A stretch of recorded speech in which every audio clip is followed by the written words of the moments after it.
बाबा साहब अंबेडकर संविधान सभा में आए थे और संविधान सभा में आने के बाद कांग्रेस पार्टी का संविधान सभा में पूर्ण बहुमत रहने के बाद स्वाधीनता के आंदोलन का नेतृत्व करने के बाद जिस तरह की स्थिति थी, उस समय संविधान सभा ने यह फैसला किया कि हम बहुमत और अल्पमत देखेंगे नहीं, हम ये देखेंगे कि किसमें क्या काबिलियत है और हिंदुस्तान के निर्माण में हम उनका पूरा का पूरा उपयोग करेंगे। जब 29 अगस्त 1947 को मसौदा समिति की घोषणा हुई तो वहां पर डॉक्टर बाबा साहब अंबेडकर शेड्यूल कास्ट फेडरेशन के एकमात्र सदस्य वहां पर उस समिति के अध्यक्ष करके चुने जाते हैं। बाबा साहब अंबेडकर जब 25 नवंबर 1939 को संविधान सभा में हुए संविधान पर जो बहस चली थी उसका जवाब देते हुए कहते कि संविधान सभा में आने के पीछे मेरा बड़ा मर्यादित उद्देश्य था और वो उद्देश्य था कि अनुसूचित जातियों के व्यक्तियों के अधिकारों की मैं रक्षा करूं। मुझे तब आश्चर्य हुआ जब मसौदा समिति पर मुझे सदस्य करके चुना गया और मुझे तब और भी आश्चर्य हुआ जब मसौदा समिति का मुझे अध्यक्ष चुना गया। बाबा साहब अंबेडकर के ये बोल है। बाबा साहब अंबेडकर की जो क्षमता थी, जो बुद्धिमत्ता थी, जो विद्वत्ता थी, जो पूरे दुनिया भर का ज्ञान उन्हें प्राप्त था और एक समाज के किनारे पर खड़े हुए व्यक्ति को जिन्होंने अपने काबिलियत से दुनिया में नाम कमाया था, उसका उपयोग हमारे संविधान बनाने में संविधान सभा ने पूरी तरह से किया। अंग्रेज क्या कहते थे? अंग्रेज कहते थे कि हिंदुस्तान राष्ट्र नहीं बन सकता, हिंदुस्तान ये एक भौगोलिक अभिव्यक्ति है, जियोग्राफिकल एक्सप्रेशन है, ये कभी राष्ट्र नहीं बन सकता। इतनी भाषा है, इतनी रीति रिवाज, इतने धर्म, लेकिन हमारा स्वाधीनता आंदोलन ये इंक्लूसिव था, ये सेकुलर था, ये प्रो पुअर था। ये आंदोलन तमाम लोगों को साथ में लेकर हिंदुस्तान के निर्माण के काम में लगा था। कोई ऑर्डर नहीं। Maiden speech, nobody can interrupt. Point of order. This is maiden speech, nobody can interrupt. Mr. Jangra, this is his maiden speech. Madam, ये maiden speech है. This is his maiden speech. Point of order है. Maiden. He's speaking. This is maiden speech. बोलिए बोलिए। ये जो सूचना दे रहे हैं बोलने दो सत्ता जी, बोलने दीजिए, वो उनका उनकी मेडन स्पीच है। मैडम, आप मेडन उसके बाद स्पीच के अंदर इंटरप्ट आप उसके बाद बोल दीजिए। आप इसके बाद बोलिएगा। उनकी पहली स्पीच है, आप उसके बाद बोल दीजिए। आप मेडन स्पीच के उठा रखी आपने, उसको पकड़ो पहले। मेडन स्पीच में इंटरप्शन कर रहे हैं आप। मेडन, मैडम, आप बैठिए, 2 मिनट बैठिए। लेने दो, आप 2 मिनट बैठिए। आप बैठिए 2 मिनट, जांगड़ा साहब। Yes, yes. Please continue. Please continue, Mr. Vasnik. Mr. Vasnik, I will allow him then. यार मेडन स्पीच में इंटरप्शन, दिस इज रॉन्ग। और वो भी हरियाणा रूल्स प्रोसीजर को लेकर के गलत चीज कर रहे हैं। उनको वो तो मालूम है क्या रूल्स? हाँ, मैं तो समझता था कि आपका पूरा संरक्षण मुझे मिलेगा, लेकिन थोड़ा सा व्यवधान इसमें जरूर हुआ। आपको संरक्षण पूरा मिला है, तभी आप बोल रहे हैं। बोलिए। तो बाबा साहब अंबेडकर का भारत के संविधान के निर्माण में संविधान सभा ने पूरा उपयोग किया। उस समय के यूरोप में क्या था? भाषा के नाम पर, धर्म के नाम पर आधुनिक राष्ट्रों का निर्माण हो रहा था। फ्रांस हो, जर्मनी हो, इटली हो। भारत का स्वाधीनता का आंदोलन अपने आप में एक अनोखा था। ऐसा दुनिया में उस दरमियान नहीं हो रहा था। हमारे स्वाधीनता संग्राम के नेताओं ने यह तय किया कि भारत अगर गुलामी से मुक्त करना है तो ये किसी एक धर्म के लोगों के लिए नहीं रहेगा, ये तमाम लोगों के लिए रहेगा। ये समाज में उन लोगों के लिए भी रहेगा जो समाज में आज अस्पृश्य करके जाने जाते हैं और छुआछूत के शिकार होते हैं। ऐसे लोगों के लिए भी हिंदुस्तान आजाद बनेगा। महिलाओं के लिए यहां निर्मला सीतारमण जी बहुत बातें करके चले गई। निर्मला सीतारमण जी ने महिलाओं के बारे में one minute. This is his maiden speech. Please allow him to speak. Please. बैठ जाओ, कोई पता नहीं, खड़े हो जाओ। Carry on, Mr. Vasnik. Nirmala Sitharaman ji ने महिलाओं के बारे में बहुत सी बातें यहां पर कही कि किस तरह के कानून यहां पर सत्ता दल ने पिछले दिनों में लाए। बहुत अच्छी बात है, महिलाओं के लिए आरक्षण मिले, ये तो हमारा भी यही ख्याल रहा है। इस पर हमने भी काम किया है। अगर आप करेंगे तो हम पूरी तरह आपके साथ रहेंगे, इसमें कोई दो राय नहीं हो सकती। लेकिन भारतीय जनता पार्टी का आज तक के कोई महिला का नेतृत्व हमने देखा है क्या? राष्ट्रीय स्तर पर आज तक के हमने नहीं देखा कि कोई भारतीय जनता पार्टी की महिला भारतीय जनता पार्टी की अध्यक्ष बनी हो। राष्ट्रीय स्वयंसेवक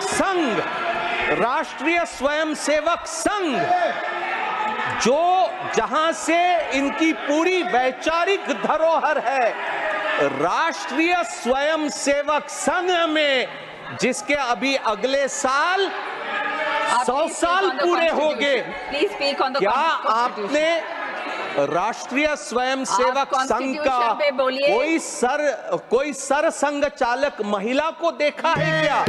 आज तक नहीं। कॉन्स्टिट्यूशन पे बोलिए, please speak on the subject. Madam, I have the right to say if anybody is going to attack the Congress party and if they are going to think that we are not going to rebut, then that is absolutely wrong. मैं आपसे पूरे आदर से सम्मान के साथ कहूंगा,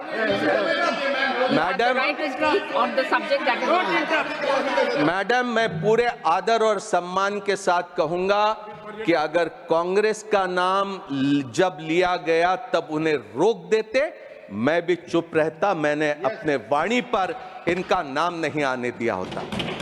राष्ट्रीय स्वयंसेवक संघ के अगले वर्ष 100 साल हो गए। पुरुषों के अलावा महिला वहां पर सदस्य नहीं बन सकती। स्वयंसेवक सिर्फ पुरुष ही है। राष्ट्रीय स्वयंसेवक संघ में राष्ट्र सेविका करके एक अलग उनका एक संस्था है। ये इसमें कॉन्स्टिट्यूशन का कोई महिलाओं के बारे में मैं नहीं समझता हूं। कांग्रेस पार्टी में एनी बेसेंट से लेकर तो सरोजनी नायडू से लेकर वो तमाम अध्यक्ष हमने स्वाधीनता से पहले देखा और उसके बाद भी।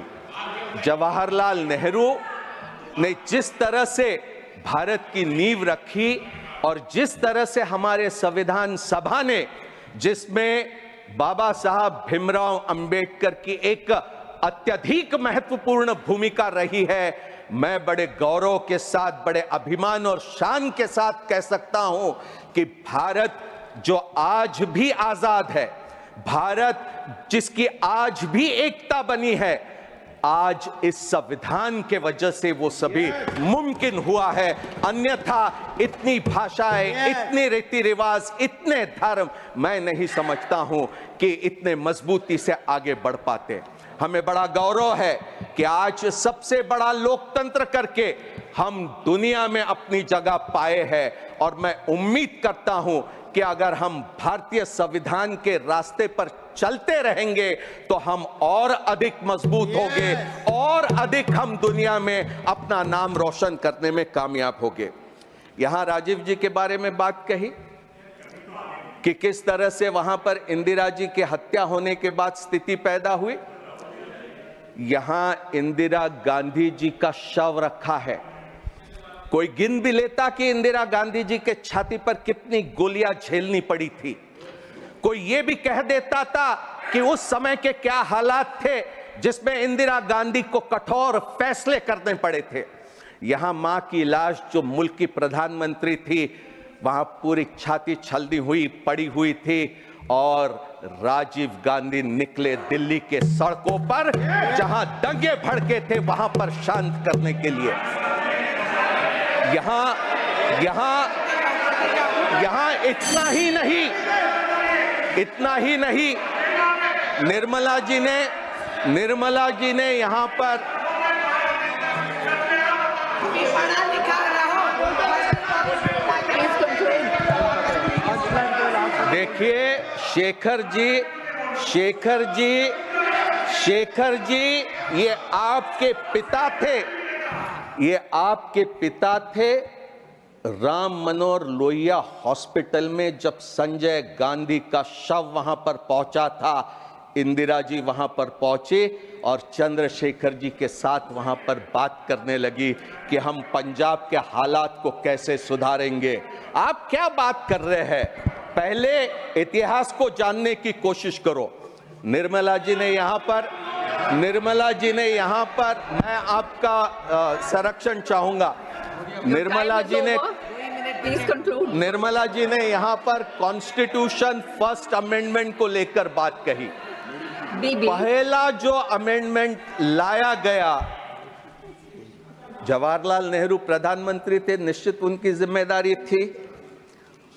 वहां पर ऑब्जेक्टिव्स रेजोल्यूशन, वहां पर वो जब पेश कर रहे थे कॉन्स्टिट्यूशन अमेंडमेंट, तो क्या कहते, statement of objects and reasons में कि the citizens right to freedom of speech and expression guaranteed by article 19(1)(a has been held by some courts to be so comprehensive as not to be culpable even if he advocates murder and other crimes of violence.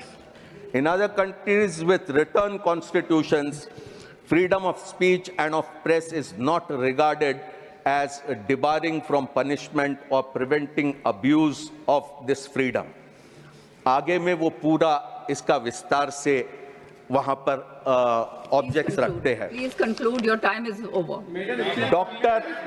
Doctor Ambedkar भी 2 घंटे पूरा ये amendment के समर्थन में अपनी बात रखते हैं और नेहरू जी ने जो भूमिका रखी उसका पूरा समर्थन करते हैं। हमने 15(4) लाया 51 में, हमने 2006 में 15(5) लाया, जिसके जरिए दलित, आदिवासी और पिछड़े समाज के लोगों को private and public educational institutions में हमने आरक्षण दिया है। आगे हमारा प्रयास रहेगा कि हम 50% आरक्षण की जो मर्यादा सुप्रीम कोर्ट ने दलित, आदिवासी, पिछड़ों पर रखी है, उसको अलग करके और अधिक सुविधा हम इन वर्गों को उपलब्ध करा दें। Thank you, Mr. Vasnik. Thank you very much. Shri Mukul Balakrishna Vasnik, this is his maiden speech. Thank you ma'am